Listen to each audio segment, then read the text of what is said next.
De derechos, el derecho a la propiedad privada, el derecho a la vivienda, otros derechos. ¿Qué dice la Constitución Nacional? Estamos con Andrés Gil Domínguez, abogado constitucionalista. Muchísimas gracias, Andrés, por estar aquí. Muchas gracias por la invitación. Bueno, se han instalado en la mesa de la opinión pública argentina debates sobre, a partir de los dichos de Juan Grabois en relación a expropiar tierras, campos, y por otro lado una aplicación de geolocalización en la ciudad de Buenos Aires, Habitap, generada por una serie de organizaciones, algunas de ellas vinculadas con Juan Grabois, para detectar viviendas desocupadas, darlas a conocer. Y al mismo tiempo, la semana pasada, una campaña callejera de carteles que hablaban del derecho a tener una vivienda y la idea de expropiar ya. ¿Qué dice la Constitución Nacional sobre la propiedad privada en Argentina? Tanto la Constitución argentina como los tratados sobre derechos humanos, que tienen la misma jerarquía que la Constitución, establecen que el derecho de propiedad es un derecho constitucional y es un derecho humano, que puede ser limitado, pero para ser limitado y para que el Estado, mediante un acto unilateral, le quite la propiedad a una persona, se tiene que hacer mediante una ley del Congreso que establezca una indemnización previa, justa e integral, y que para que la expropiación como límite al derecho de propiedad funcione, tiene que perseguir un fin de utilidad pública. Y la utilidad pública se ha interpretado como sinónimo de que el bien deba pasar al patrimonio público, al dominio público, y que debe satisfacer necesidades colectivas o el bien común. No hay utilidad pública cuando se le priva de un bien a una persona para trasladarle la propiedad a otra persona. O sea, ahí no hay utilidad pública. Pero el derecho a la vivienda es reconocido dentro también de la Carta... También en los tratados sobre derechos humanos. ¿La Constitución Nacional qué dice del derecho a la vivienda? No, la Constitución Nacional no habla del derecho a la vivienda. Tenemos un pacto que es el pacto... el derecho de la propiedad, sí el derecho de la propiedad. Derecho de propiedad. ¿Cuál es el artículo? El artículo 17. El artículo 17 de la Constitución, que es el núcleo central del orden socioeconómico constitucional. Así lo estableció, por ejemplo, Alberdi en el año 1854, un año después de la sanción de la Constitución, en un libro que se llama El sistema rentístico, donde Alberdi lo que hace es explicar cómo funciona el orden socioeconómico a partir de la Constitución.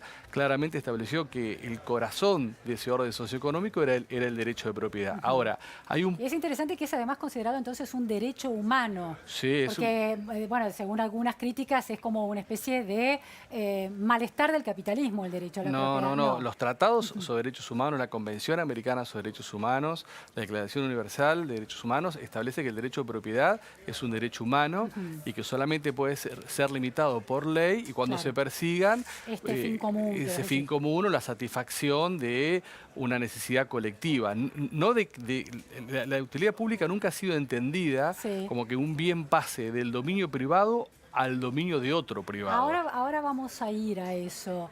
La Constitución incluye la palabra expropiación dentro del área de derecho privado. Sí, claro, es una limitación razonable al derecho de propiedad, siempre y cuando se cumplan con todos estos requisitos, que sea el Congreso, que establezca que la utilidad pública esté justificada y sea razonable, que existe una indemnización previa a la disposición, que sea integral, que sea justa en el monto. Andrés, el hecho de que esa ley que va a expropiar propiedad privada y va a afectar a individuos pase por el Congreso, tiene que ver con que nunca es a individuos localizables e identificables uno por uno, sino que en esta finalidad pública la ley trata como una generalidad. Claro, el bien sí está determinado, o los bienes sí están determinados. Los bienes están incluidos en la ley y nombrados. Y nombrados, claro, y nombrados.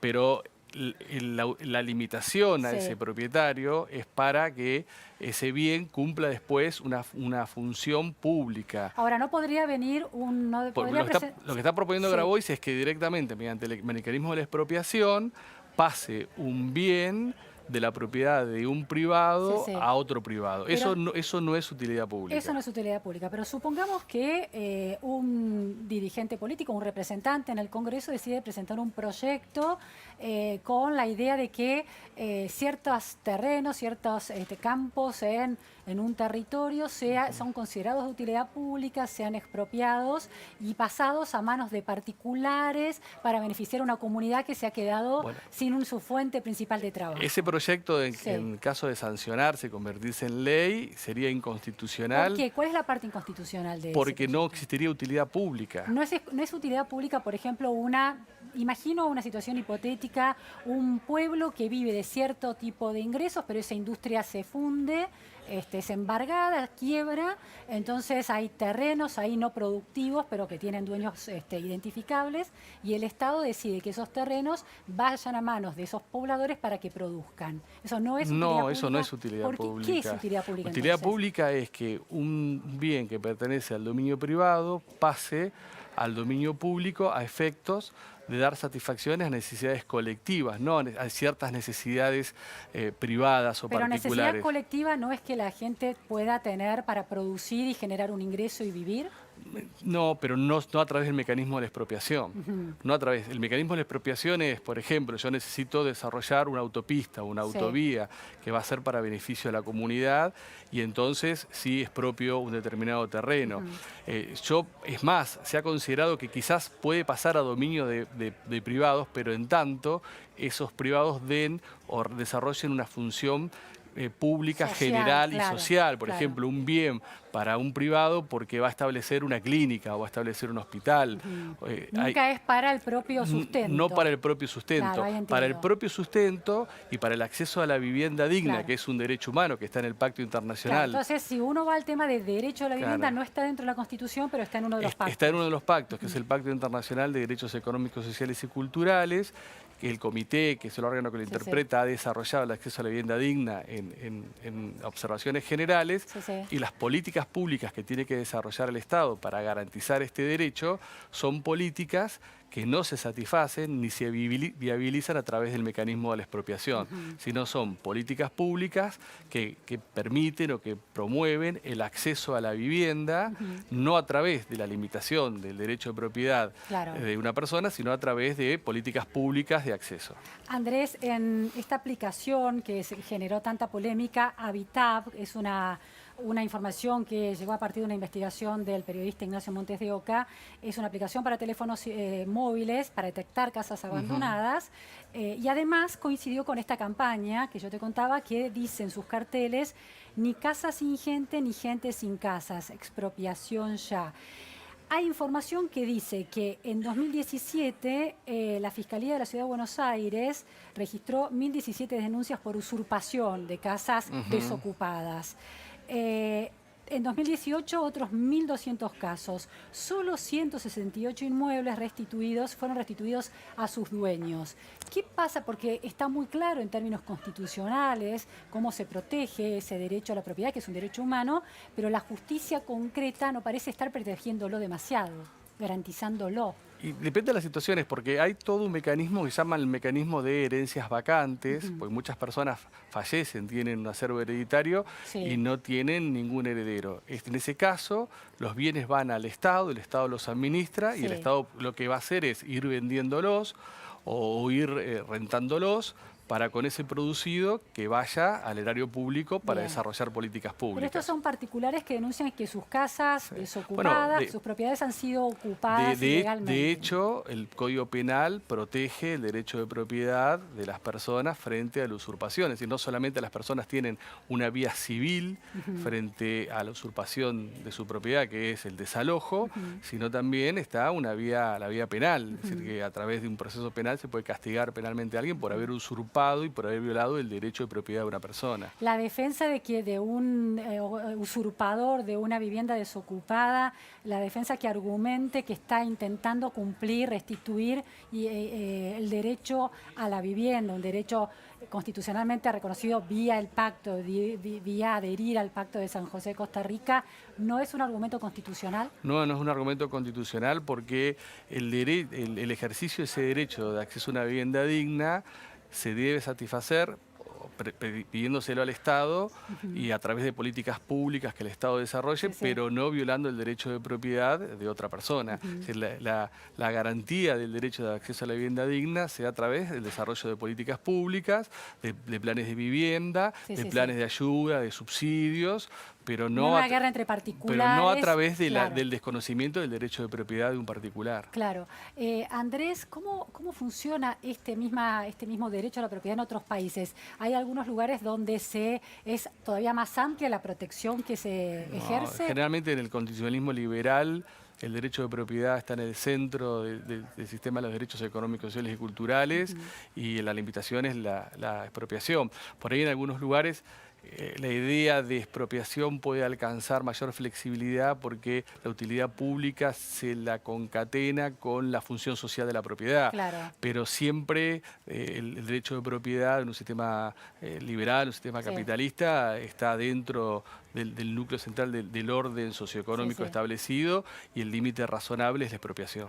Y la función social de la propiedad que vos señalabas, ¿eso en sociedades de otro signo ideológico te estás refiriendo? ¿O? No, hay algunas constituciones que hablan de la función social de la propiedad, y que muchas veces el derecho de propiedad puede estar limitado, el derecho de propiedad puede estar limitado en base a lo que es la satisfacción de que la propiedad cumple una función social. Sí, Ahí sí. quizás el concepto de utilidad pública sea un poco más amplio o más flexible que el que tenemos nosotros en nuestra Constitución, y que el que está hoy por hoy en los tratados sobre derechos humanos, porque los tratados sobre derechos humanos siempre limitan el derecho de propiedad o habilitan la limitación del derecho de propiedad en la medida que esté en la ley y que persiga fines razonables. Claro. Andrés, en la historia de la vida política argentina, ¿en qué momento se han producido expropiaciones por parte del Estado a propiedades de los particulares y cómo se han resuelto esos conflictos? Sí, no ha habido a lo largo de nuestra historia, ni aún durante los gobiernos dictatoriales, una política de expropiación que estuviera por fuera de los márgenes establecidos. No recuerdo históricamente que... O sea, autopistas de cachatores que crean Sí, tanta sí. polémica, compensaron económicamente. Pero claro, y sí, claro. Sí, pero no, yo no recuerdo que a lo largo de nuestra historia tengamos algún periodo en donde la utilización de la limitación del derecho de propiedad mediante la expropiación haya sido desconociendo los contenidos de la expropiación. Ahora, ¿cómo se fija el valor justo de esa propiedad?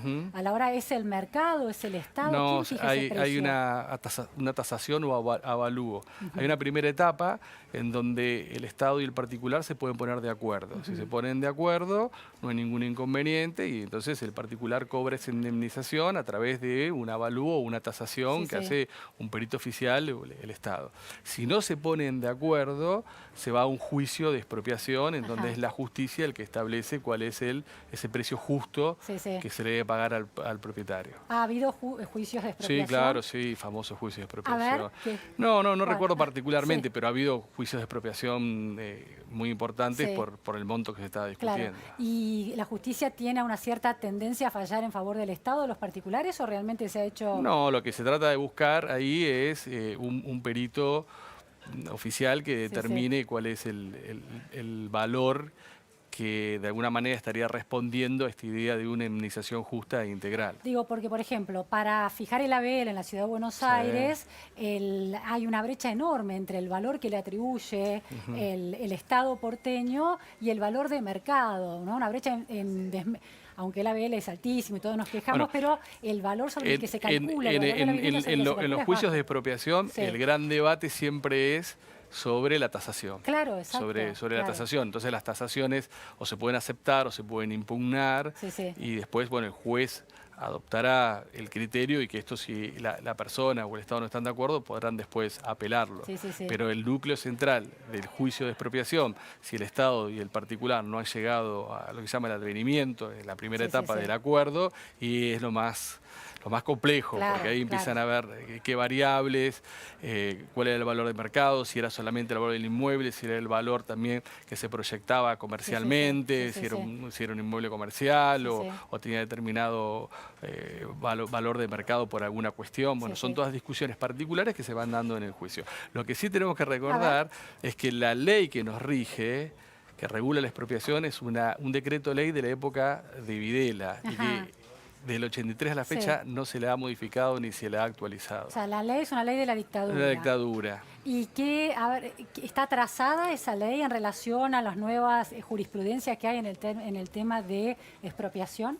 o No de sé. los debates que hay en el mundo sobre ese Y tema? sí, yo creo que sí, en temas de cuál es la prueba que se podría incorporar, por A ver. ejemplo, en el juicio propiamente dicho, para establecer los valores Porque del esa ley, mercado. ese decreto ley que dice, No, solamente lo que remite es a un tasador, primero a lo que sería un tasador oficial y después al perito. Me parece que por ahí. ¿y qué otras pruebas se podrían Y habría que aportar? pensar la posibilidad de que la parte ofrezca otro tipo de pruebas Claro, más amplio. Pero claro. igual, más allá de eso, me parece que sería bueno revisar una ley de la Bueno, dictadura que está rigiendo el límite al derecho de sí, propiedad. hay muchas leyes de la dictadura que siguen Sí, regulando nuestra sí, vida claro. democrática, ¿no? Claro, y nunca han sido cuestionadas, ni nunca han sido revisadas, aunque sea para decir que está bien, pero ni siquiera ser revisadas, ni ¿Crees que en estudiadas. el caso de esta ley que rige las expropiaciones tiene que ver con que es una ley muy incómoda? ¿Por qué no ha sido revisada? ¿O por qué no se ejerce tan Pero frecuentemente? es que no hay respuestas a esa pregunta porque, por ejemplo, después de la reforma constitucional,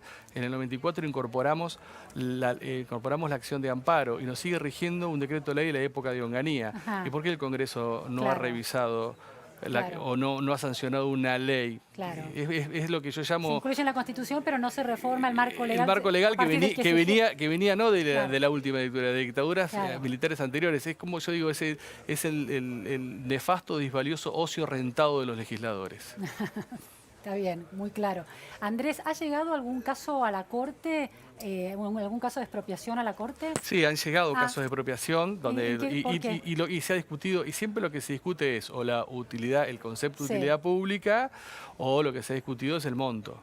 Es Sí. los parámetros que se han tenido en cuenta para determinar el monto final de esa indemnización plena e integral. Y en relación al derecho, al objetivo de utilidad pública, ¿cómo ha fallado la Corte? Y la Corte ha entendido que la utilidad pública es esto, es pasar al dominio público para satisfacer necesidades colectivas o mantenerse en el dominio, pasar al dominio Sí. privado, pero para una actividad que satisfaga a la colectividad. ¿Y recordás Oh. en qué situación se No, dio? no recuerdo en este Está. momento. ¿Pero benefició al Estado o a los particulares? Benefició siempre, más que al Estado, a la sociedad, a perseguir un bien colectivo, lo que la ley dice el bien común, la ley de expropiación. Muchísimas gracias, No, Andrés gracias a Gil vos, Domínguez, por estas precisiones de un tema que se ha instalado y seguramente volverá. Seguramente.